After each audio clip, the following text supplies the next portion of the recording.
Chers amis, bonjour. Nous sommes le dimanche 29 juin 2025. Il est 8 heures. Quelques news de l'Arménie, de l'Artsakh et de la diaspora arménienne. Tout d'abord, avant de vous donner donc l'autre actualité donc, qui est importante en Arménie, cette caricature donc, des chasseurs arméniens, les 4 Sukhoi 30 SM, et puis les 8 autres, éventuellement d'autres avions, les Su-30 MKI, produits par l'Inde et la Russie. Donc peut-être l'Arménie va commander, donc va moderniser ces 4 Sukhoi 30 SM qui n'ont servi à rien lors de la guerre de 44 jours en Alsace, puisqu'ils ne portaient pas de missiles. Hein. C'était des avions vendus sans missiles, donc, ce qui est quand même extraordinaire par la Russie. L'Inde pourrait moderniser et placer des missiles sur ces avions-là. Et puis aussi, l'Inde pourrait aussi vendre 8 autres chasseurs à l'Arménie, donc des chasseurs 30 des SU, donc des Sukhoi 30 MKI, produits donc de production russo-indienne. Donc l'Inde qui est un gros partenaire donc, de l'Arménie. Tout cela, c'est ce qu'indique Jetline Marvel, donc un site comment dirais-je, un site bien informé généralement. Voilà, donc l'Inde, Yerevan et Delhi négocient cela. C'est plutôt une bonne chose. L'Arménie, il faut qu'elle s'arme plutôt qu'elle rentre dans des polémiques stériles et des guerres intestines, de la réélection éventuellement de Nicole Pachinian. Alors à ce propos-là, donc l'affaire du jour, donc c'est toujours la détention de l'archevêque d'Echmiadzin, de la région du Chilak, même et du diocèse de Chilak, Adjabahian, l'archevêque Mikhail Adjabahian, qui a été détenu pour 2 mois. Donc, au terme d'une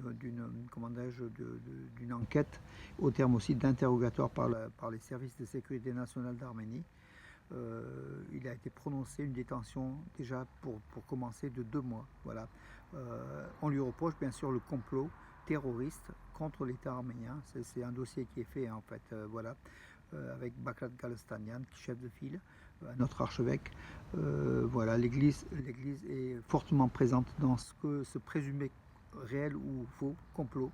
En tout cas, en Arménie, beaucoup évoquent le 27 octobre 1999, dont le frère de Sparabet, Aram Sarkisian, qui a dit que heureusement on n'a pas empêché un autre 27 octobre 1999 à se reproduire. Également Anaïd Bakhchian, l'épouse du député arménien qui avait été assassiné au Parlement le 27 octobre de 1999, qui a aussi alerté, affirmé que finalement c'est parce que les responsables du 27 octobre n'ont toujours pas, courent toujours, à part Naëli Ouranian, l'assassin et ses complices qui étaient donc arrêtés, mais le cerveau, l'instigateur de l'attentat du 27 octobre qui décapita le Parlement arménien, qui décapita le gouvernement arménien, avec la mort de Sparabet, Vasken Sarkisian, qui était le ministre de l'Intérieur à l'époque, ex-ministre de la Défense.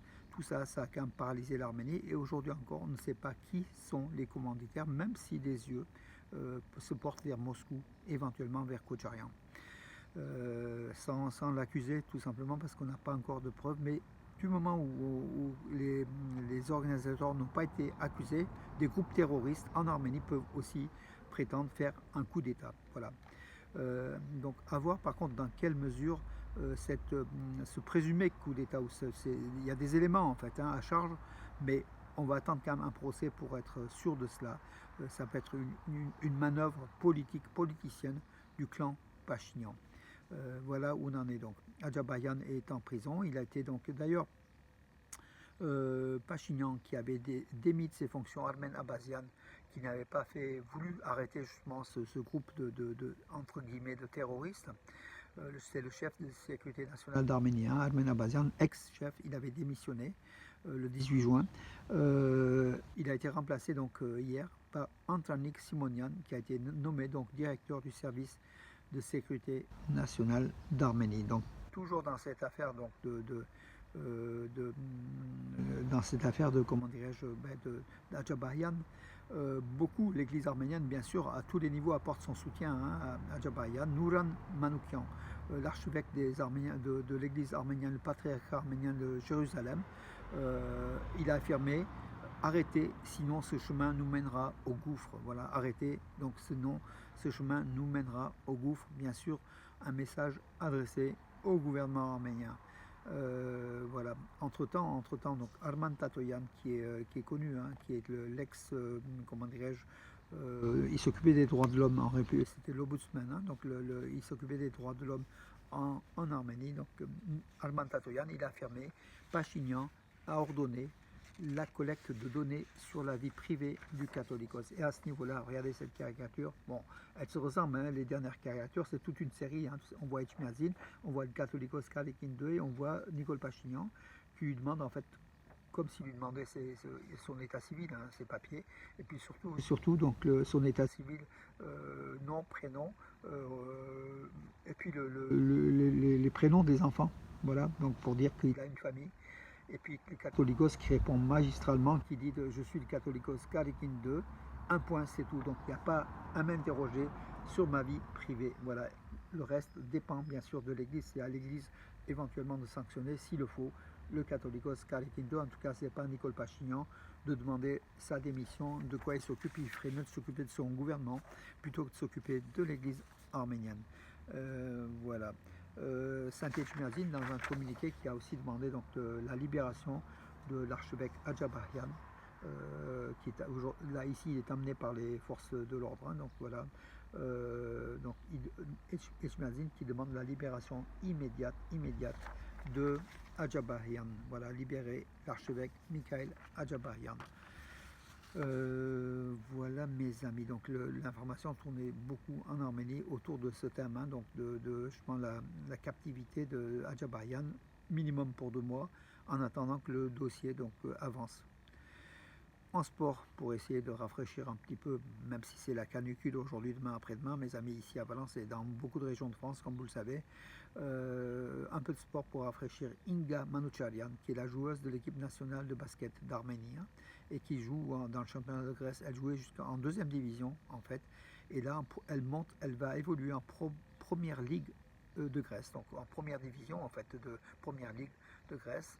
Elle jouera au PAS Giannina WBC, donc en première ligue grecque, lors de la saison 2025-2026. Retenez son nom, Inga Manoucharian, c'est l'une des meilleures joueuses d'Arménie, sinon la meilleure de l'équipe nationale d'Arménie. Elle jouait donc jusqu'à donc aujourd'hui, donc en 2e division grecque, au sein de l'équipe de l'Olympiakos de Volou.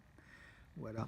Et elle a fait même le record en 2e division de basket de Grèce. Elle a inscrit 437 points en 20 matchs, soit une moyenne de 22 points par match, devenant la meilleure marqueuse du championnat de Grèce de Ligue 2, hein, de 2e division de basket. Là, elle passe en première division. Elle a déjà évolué dans plusieurs clubs de Lettonie et du Kazakhstan. Voilà, retenez son nom, Inga Manoucharian, au championnat de Grèce de première division de basket. Et puis toujours en sport, mes amis, les jeunes lutteurs arméniens en lutte libre, des U15, des moins de 15 ans, ça se passe en Italie, hein, donc au championnat du monde, d'Europe, qui se passe à Carole en Italie. L'Arménie s'était classée 2e en nombre de médailles en lutte libre. Et là, en lutte gréco-romaine, c'est pareil. L'Arménie s'est classée aussi 2e en remportant de nombreuses médailles. Donc Aram Sarkisian a remporté la médaille d'or. Et puis donc il y a eu des médailles d'argent, il y a eu des médailles toujours donc sous les couleurs de l'Arménie. Van Grigorian, Narek Aleyan, Pavel Nazarian sont devenus vice-champions d'Europe. Et puis Vartan Saakian, Geram Yahyasarian ont remporté le bronze. Voilà, en U15 en lutte gréco-romaine, l'Arménie a remporté 6 médailles donc en Italie au championnat d'Europe à Carole, je rappelle, en prenant la 2e place. Donc l'Arménie s'est classée 2e en lutte gréco-romaine et 2e en lutte libre des championnats d'Europe des U20. Voilà, c'est une bonne chose. Mes amis, aujourd'hui et demain, Kaja Kallas, qui est la vice-présidente de la Commission européenne et la haute représentante de l'Union européenne pour les affaires étrangères, de politique et de sécurité, enfin la ministre des Affaires étrangères d'Europe, hein, de l'Union européenne, elle effectue une visite officielle en Arménie. C'est ce qu'a annoncé donc, le ministère arménien des Affaires étrangères. Donc demain, 30 juin, le ministre des Affaires étrangères de la République d'Arménie, Arat Milsoyan, accueillera donc Kaja Kallas. Voilà, une rencontre qui sera suivie d'une conférence de presse Bien sûr, c'est l'arrimage de l'Arménie derrière, vers l'Union européenne qui est en question.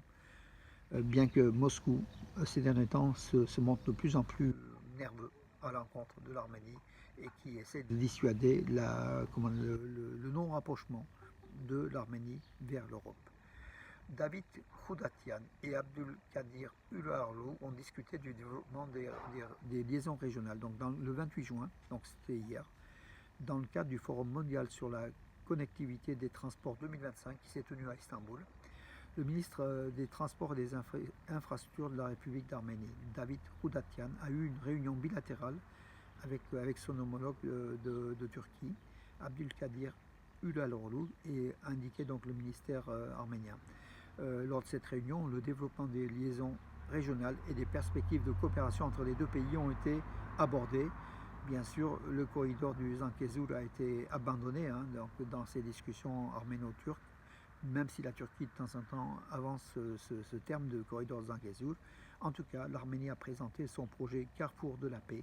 C'est un projet où toutes les routes peuvent traverser l'Arménie, mais l'Arménie, la République d'Arménie domine, c'est elle qui est, comment dirais-je, sur ces terres, elle est comme un souveraine, voilà. Et alors que le corridor, elle perdrait c'est l'extraterritorialité en corridor, c'est-à-dire que l'Arménie perdrait la souveraineté. Donc là, c'est pas le cas, et c'est plutôt une bonne chose.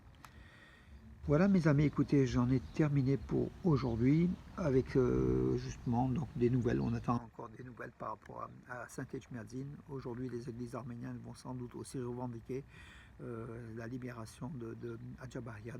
Mais nous, on préférera que la justice agisse si réellement les faits sont avérés et que les ecclésiastiques arméniens sont impliqués dans un projet terroriste visant à déstabiliser l'Arménie, visant à renverser le gouvernement Pachinian.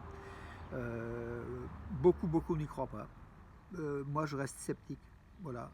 Wait and see. On attendra, mes amis. En tout cas, c'est pas bon pour l'Arménie, cette guerre interne, intestine, alors que l'Arménie devrait faire face à d'autres défis, et notamment la guerre, s'armer, comme je fais là, donc cette guerre, s'armer davantage pour faire face au monde turco-azéri qui menace ses frontières. On n'a pas besoin de guerre intestine, voilà. Et le message est tant en direction de l'Église arménienne que du gouvernement arménien. Donc aujourd'hui, je ne prends pas parti, même si pour Adjabarian, hier, j'avais affirmé qu'il est d'une grande famille d'ecclésiastiques du code catholique, donc arménien de Cilicie à 6. Et voilà, c'est que c'était un homme intègre, a priori, d'après ses déclarations. Voilà. Moi, je reste convaincu qu'il pourrait être innocent. Il est tout simplement patriote. Et être patriote aujourd'hui en Arménie, c'est être contre Pachinian. Voilà, mes amis, pour aujourd'hui. Bonne journée et à demain.